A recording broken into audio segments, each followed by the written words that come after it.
monde, c'est Laetitia, au cœur de Soi TV. Donc aujourd'hui, j'accueille Sophia Ensi, professeure de yoga et praticienne en naturopathie. Bonjour. Bonjour Laetitia. Sophia. Donc voilà, je connais Sophia par rapport à des cours que j'ai suivis de yoga, des stages que j'ai faits sur les différents chakras. On va en parler dans le reportage. Mais particulièrement aujourd'hui, je suis au festival de yoga dont tu es co-organisatrice avec tout un ensemble de collectifs. Oui. Est-ce que tu peux nous en parler? Oui, alors on est 5 organisateurs et organisatrices dans ce festival. Chacun a bien sûr ses rôles bien définis. Donc on a quelqu'un qui s'occupe de toute la partie artistique, quelqu'un qui s'occupe de toute la partie bénévole, et ça, sans ça, ce serait pas possible parce que ça demande beaucoup d'organisation. Et voilà, donc et moi je m'occupe de la partie programmation. Voilà, mais chaque année ça change en fait. Hein. À vous tournez, oui, voilà. Ce festival il appartient vraiment à personne en fait. C'est la personne qui a envie, qui a des idées, qui a envie de partager. Voilà, qui va se lancer dans tel ou tel rôle, mais il n'y a rien qui est figé vraiment. D'accord. Moi ça fait 3 ans que j'y vais et à chaque fois je trouve toujours une activité qui me plaît. Oui. Surtout la danse, parce que vous avez mis la danse à l'intérieur, plus du chant. Ouais, et ça, je trouve ça génial. Merci pour cette programmation. Ça va très bien avec le yoga. Ouais. Alors, est-ce que tu peux nous parler un petit peu de toi, te présenter? Oui. Eh bien, moi, j'ai découvert le yoga il y a, on va dire, une petite vingtaine d'années, parce que j'avais mal au dos. Et qu'un jour, il y a un charpentier qui m'a dit « T'as mal au dos, mais tu devrais essayer le yoga ». Et donc, il m'a montré quelques postures de yoga, et ça a été miraculeux. Ça a été très efficace de suite après la séance. Je me suis sentie plus souple, j'avais moins de douleur. Donc ça a été le démarrage de mon chemin, ça. Et comme c'est vrai que moi j'aime bien apporter des solutions pour que les gens soient mieux dans leur corps, ça s'est fait naturellement en fait. Je suis allée plusieurs fois en Inde, j'ai fait des formations et puis j'ai commencé à enseigner le yoga parce que j'ai senti que ça me rendait tellement heureuse. Ne serait-ce que, tu vois, simplement dans l'état dans lequel on est à la fin de la séance. Oui. Et ben ça pour moi c'est très précieux quoi. Voilà, donc Tu ressens quoi en fait? Alors déjà yoga, qu'est-ce que ça veut dire? Est-ce que ça a un terme particulier? Ça veut dire quelque chose? Oui, le yoga ça veut dire union en sanskrit. Voilà, c'est vraiment l'unité entre le corps et l'esprit, entre soi et le grand tout. D'accord. Ça veut dire ça en fait. Si tu veux, à la base, le yoga, c'était conçu, enfin c'est une philosophie le yoga à la base, mais les postures de yoga qu'on fait dans les cours, ce sont en fait des moyens de nettoyer le corps pour être plus à même d'accueillir la spiritualité, on va dire le divin. Voilà. Alors il n'y a pas toujours dans les cours de yoga cette notion de spiritualité. Pour moi, ça n'est pas toujours non plus. Le plus important pour moi, c'est l'ici et maintenant et ce qui se passe dans ton corps vraiment. Tu vois, l'état de grâce que tu ressens quand tu ressors d'un cours de yoga. Voilà. Moi, je suis pas trop dans les croyances, dans tout ce qui est dogmatique, dans tout ce qui peut faire penser à la religion. Ça m'intéresse pas du tout. Par contre, quand on chante ensemble des chants sacrés, et ben là, j'ai remarqué qu'il se passe un truc, même si on comprend pas les paroles, le fait de chanter ensemble, il y a quelque chose qui unit et qui rend les gens heureux. Et ça m'accroche. Voilà. Je peux en témoigner parce que je crois que la première fois que j'ai entendu des mantras, c'est dans ton cours en fait. Et je sais que maintenant aussi tu associes en fait justement au niveau de tes cours la musique aussi, on va en parler tout à l'heure. Oui. Moi je voudrais te demander ce qui t'a amené donc au niveau du yoga.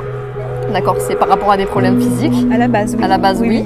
Mais après, qu'est-ce qui a fait que c'est devenu vraiment une passion? Et puis tu as continué et tu y as mêlé d'autres choses. Oui. Alors, la passion que j'ai développée, c'est parce que j'ai tout de suite senti quand j'ai commencé à enseigner, ces moments de partage qui pour moi sont très nourrissants. Par exemple, je suis le genre de prof de yoga qui ne pratique pas toute seule.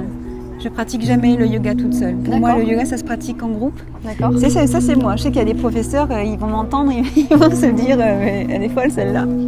Mais je sais qu'il y a des professeurs qui me disent moi, je ne peux pas enseigner si j'ai pas fait 4 heures de yoga le matin. Et je les comprends, c'est vraiment leur porte d'entrée à eux. Mais moi, ce qui me motive, c'est l'humain. En tout cas, c'est le groupe. Tu vois, c'est se retrouver ensemble et se regarder dans les yeux et de démarrer une séance qui va être adaptée à tout le monde. Et à la fin, on va sentir qu'on s'est fait du bien ensemble.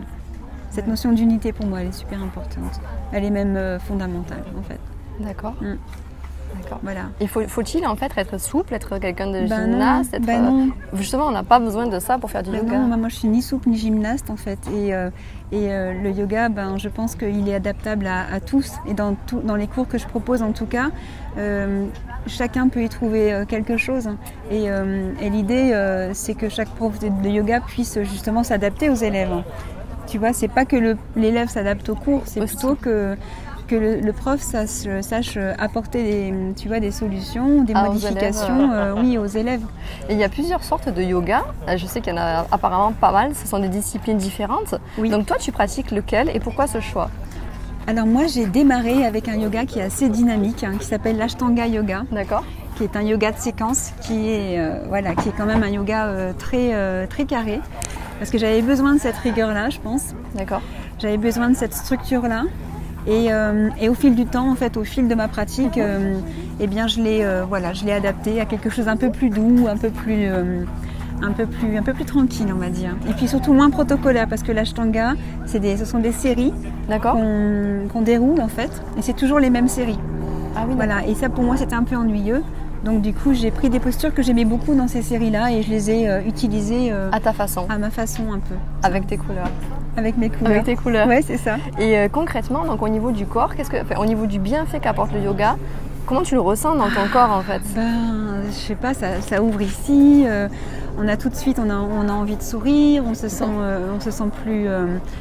plus heureux de vivre, et puis on a moins mal au dos, et puis on est moins fatigué. Par exemple, souvent il est arrivé, j'arrive à un cours, je suis fatiguée parce que ma journée a été fatigante et j'arrive et en fait je sens que c'est régénérant, je sors de là, je me sens tout de suite mieux et je le vois sur le visage des participants que c'est... il y a vraiment un relâchement un peu du mental, du stress, dans le corps physique. Ouais, c'est ça. Et puis du coup, on est transformé à la fin de la séance. Ouais, c'est vrai que j'avoue que c'est vrai que ça fait du bien. Et je voulais te demander par rapport aux chakras, parce que la première fois que j'ai entendu parler des chakras, c'était aussi à ton cours. Ah oui, d'accord. Depuis, j'ai fait du chemin, mais voilà, chacun sa route. Mais oui. Les chakras, Sophia, est-ce que tu peux nous en parler? Parce que toi, tu faisais par thème. Allez, je me rappelle, tu faisais des fois des stages. Bon, tu as des cours hebdomadaires, qui s'appellent d'ailleurs Nature Yoga, que tu fais avec ton compagnon et on va l'interviewer tout à l'heure également. Ouais. Mais tu fais aussi des stages par thème en fonction des chakras, où tu te centrais sur un chakra. Et moi, c'est là où j'avais participé. Oui. Est-ce que tu peux nous parler des chakras? Qu'est-ce que c'est en fait? Alors oui, en fait, ce sont des centres d'énergie dont on n'est pas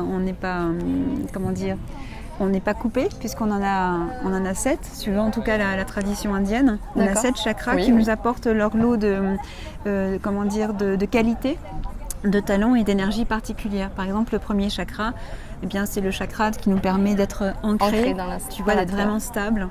Et le deuxième chakra, par exemple, celui du ventre, c'est le chakra de la création, la créativité, par exemple. Tu vois. En tout cas, le plus important dans ce festival-là, c'est le chakra du cœur, parce que c'est celui qui nous unit, qui nous relie tous, en fait. Et c'est pas que le corps physique, c'est aussi l'énergie qui s'en dégage. Et après, donc il y a le chakra de la gorge, il reste chakra de la gorge, voilà. Donc c'est pour communiquer plutôt. Oui, c'est la parole, c'est le chant justement. Voilà. Donc c'est vrai que celui-là, il sera très à l'honneur aussi parce que cette année, le thème du festival, c'est le chant, c'est le souffle et la voix.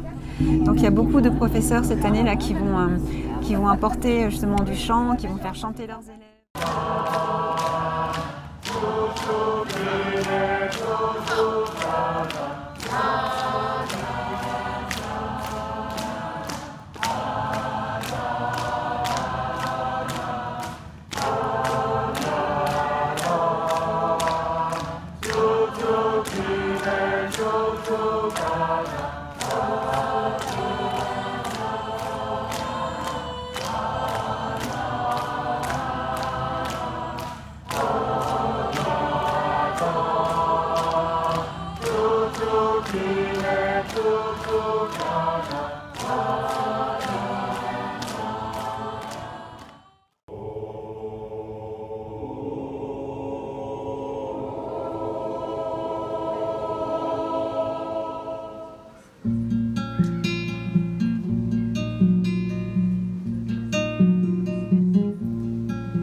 Sat Narayana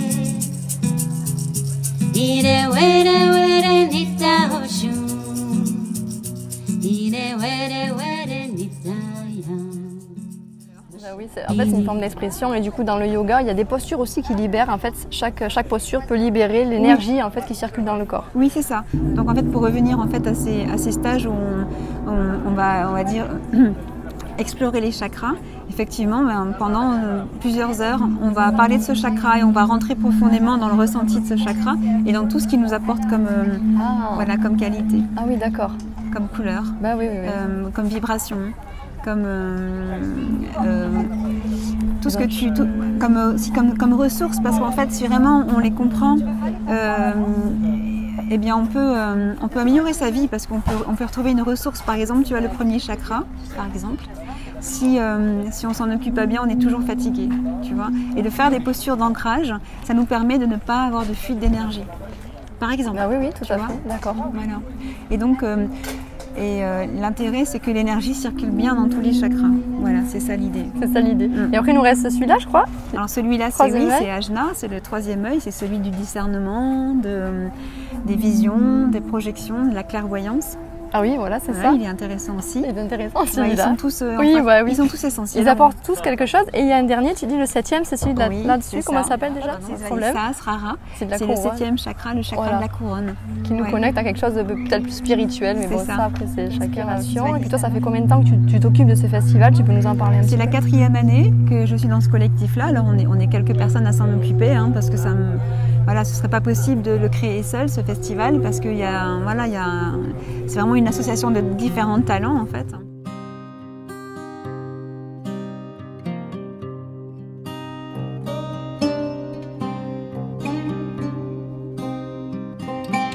Donc, namasté, moi c'est Harimandir, donc j'enseigne le Kundalini Yoga depuis de longues années, un yoga dynamique qui travaille sur l'éveil de la conscience.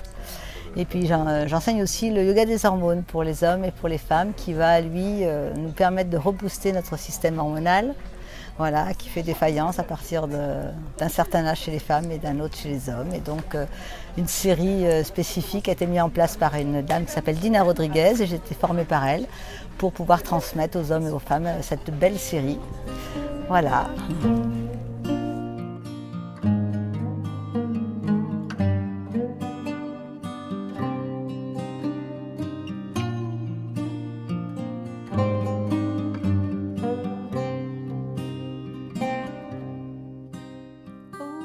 Danse, parce que dans le collectif on a une danseuse chorégraphe et qui apporte toujours sa touche artistique.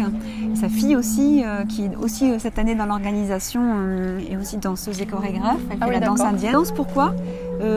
Parce que la danse c'est libérateur. Laetitia, tu le sais ça, oui. Que quand tu es fatiguée, tu danses un quart d'heure et hop, tous tes soucis s'envolent et tu te sens tout de suite mieux. Donc voilà, moi j'ai senti ça très fort, que la danse c'est une ressource. C'est un grand cadeau à se faire en fait. Même quand on ne sait pas danser, simplement tu mets de la musique et tu te mets à danser, tu transformes les émotions négatives s'il y en a et tu te remets en joie.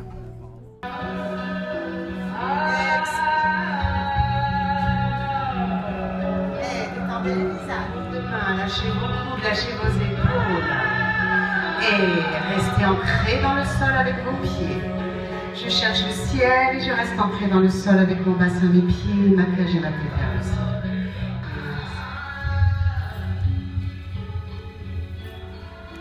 On marche. Lâchez les bras. On va caresser avec toute sa beauté. Et je suis avec Frédéric Favre. Coucou Frédéric. Elle m'a montré sa jolie fleur dans les cheveux. Voilà, je montrais que c'est pas le printemps, mais ça peut être toujours le printemps. Voilà. Donc Frédéric, en fait, toi, là, tu as fait un cours tout à l'heure de yoga danse et tu es chorégraphe et tu as mêlé le yoga à la danse. Oui. Est-ce que tu peux m'expliquer un peu ton parcours Alors, mon parcours, au début, c'est vraiment un parcours de danseuse. Donc, comme toutes les petites filles, j'ai fait de la danse classique jusqu'à 17 ans, passé tous les examens au conservatoire, etc. Et à un moment, je ne me suis plus du tout reconnue dans cet esprit-là, dans cette tendance-là. J'étais au Maroc aussi, donc c'était pas encore très ouvert la danse classique, parce que maintenant tous ces clivages ils existent moins, heureusement. Donc à un moment j'ai quitté le milieu de la danse en me disant que ça me convenait plus, puis j'avais des aspirations, j'avais envie d'aller en Inde, etc. Donc je suis partie en Inde pendant 1 an. et j'ai fait un ashram. Je ne suis pas restée un an dans l'ashram, mais plusieurs mois. Et à cette occasion-là, j'ai fait une formation de yoga. Et puis quand je suis revenue en France, ça me convenait très bien le yoga pendant que je voyageais en Inde, etc. J'ai eu la chance de rencontrer la danse contemporaine à ce moment-là, qui du coup me remettait dans une logique de corps et de danse qui m'allait contemporaine. J'ai enfin trouvé ce que j'avais envie de faire, donc j'étais ravie. Du coup, j'ai passé mon diplôme d'état en danse contemporaine il y a quelques années, j'ai au moins 20 ans. Et en même temps, le yoga était toujours là, puis je me rendais compte que quand j'enseignais même en danse contemporaine, c'était là.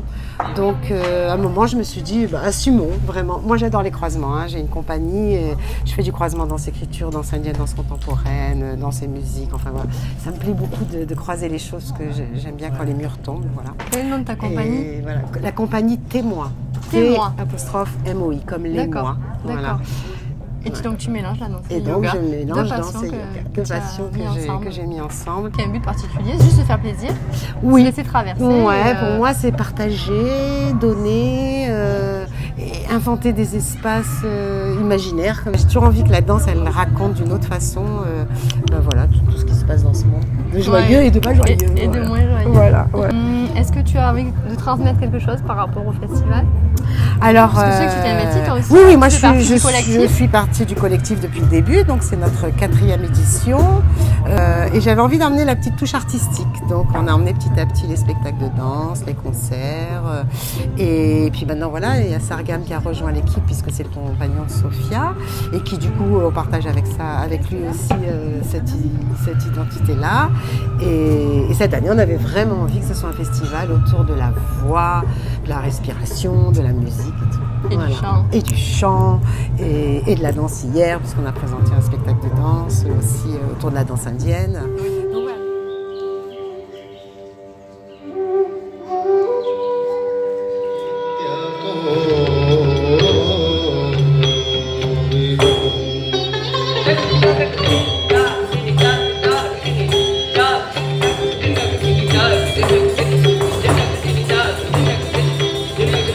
Donc voilà, d'ouvrir aussi un petit peu justement à tout cet aspect un peu plus créatif, un peu plus dans l'imaginaire. Oui, un peu plus libre quelque part. Voilà. Chacun peut trouver sa voilà, place chacun, en fait, exactement. selon ses affinités, ses goûts.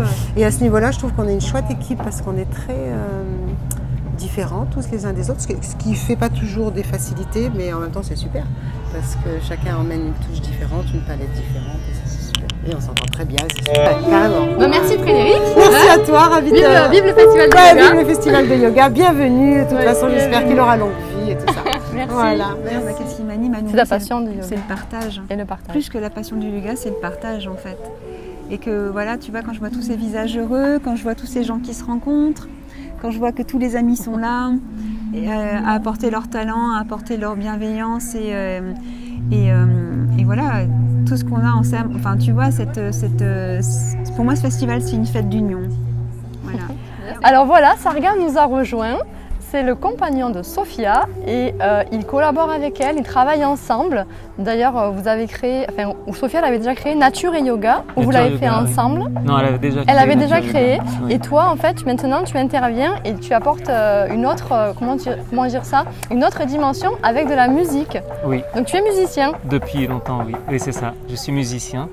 Depuis, voilà, ça fait une quinzaine d'années que je vis de la musique. Je fais des concerts avec différents projets, différents groupes. Mais je suis allé en Inde pendant une dizaine d'années où j'ai appris le sitar et la méditation. Et moi, ça fait longtemps que je voulais fusionner la musique et les pratiques de méditation, de yoga. La musique, c'est un yoga aussi, quoi, quelque part. Ça peut complètement nous transformer, nous faire du bien, nous apaiser. C'est un chemin aussi, la musique. Quand on rentre dans ce chemin, c'est une rencontre avec soi-même aussi, comme le yoga, pour moi.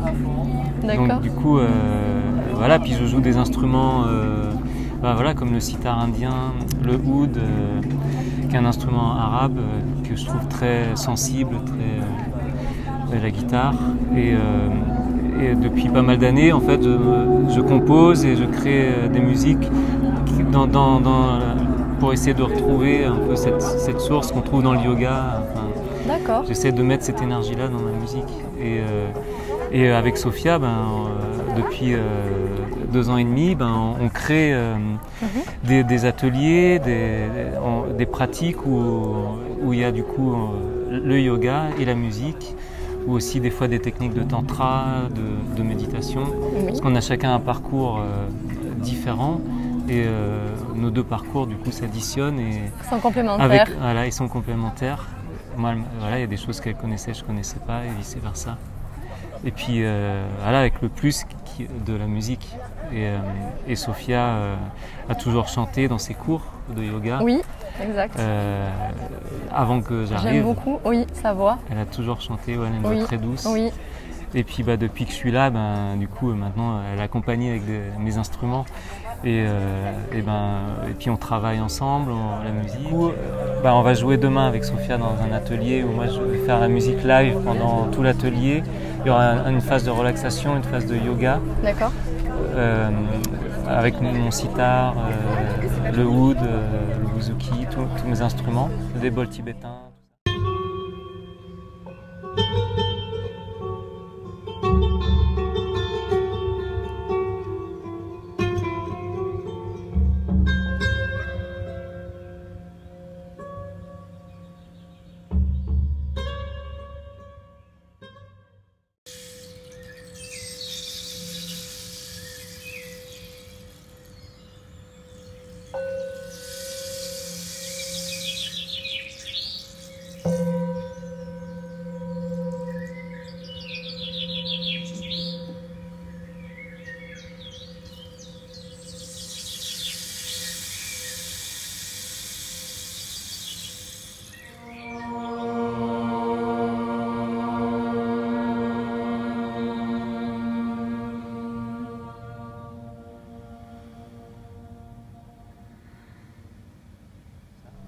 Et le soir, je fais un concert avec mon trio, qui s'appelle le Trio Aman, qui est un projet de chants méditerranéens, avec des chants anciens, autant qui viennent du Maroc, de Turquie, d'Italie, de plein d'endroits différents comme ça.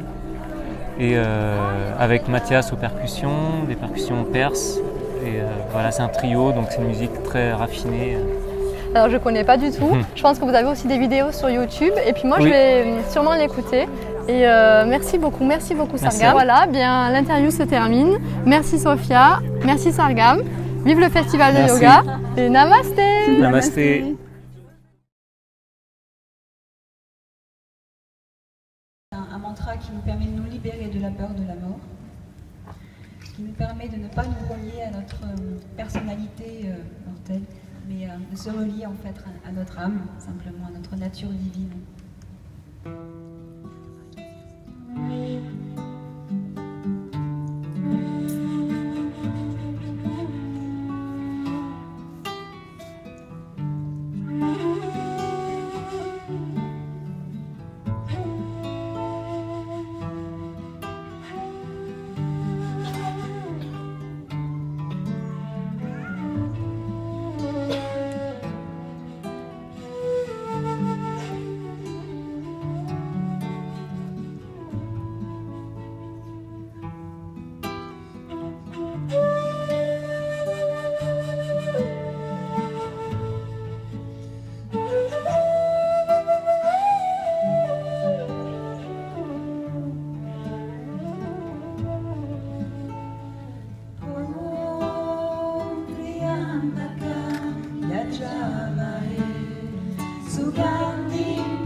Sugandi pushti vadana